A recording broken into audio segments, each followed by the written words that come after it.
നിൽക്കൂ സതി. നമ്മുടെ പത്നിയാവാനുള്ള അധികാരം ഇനി നിനക്കില്ല. ഇന്നു മുതൽ നിന്റെ സ്ഥാനം നമ്മുടെ വാമഭാഗമല്ല. പതിയായുള്ള അധികാരം നാം പിൻവലിച്ചതിന് ശേഷം പത്നിയായുള്ള അധികാരം നീ എങ്ങനെ തുടരാനാണ് സതി? അറിഞ്ഞോ അറിയാതെയോ നീ ഭഗവാൻ ശ്രീരാമനെ പരീക്ഷിക്കുവാനായി നിനക്ക് മറ്റൊരു സ്ത്രീരൂപം ധരിക്കേണ്ടി വന്നു. നാം നമ്മുടെ മാതാവായാണ് രൂപത്തെ കാണുന്നത്.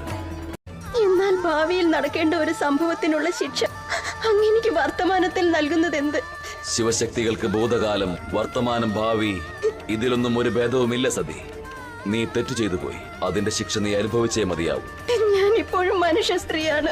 എന്റെ തെറ്റ് ഇത്ര മാത്രമാണ്. മനുഷ്യനായതിലുള്ള ജിജ്ഞാസ കൊണ്ട് ചെയ്തതാണത്. അതാണ് ഏറ്റവും വലിയ തെറ്റ് സതി. നീ മനുഷ്യരൂപിണിയാണ്. നാം നിന്നെ വിവാഹം കഴിച്ചതും തെറ്റ്. നീ ഇപ്പോൾ ശിവന് യോഗ്യയല്ല. നിന്റെ ഉള്ളിലുള്ള ആദിശക്തി ചൈതന്യത്തെക്കാൾ നിന്റെ മാനുഷികത അത്യധികമാണ് ദാക്ഷായണി.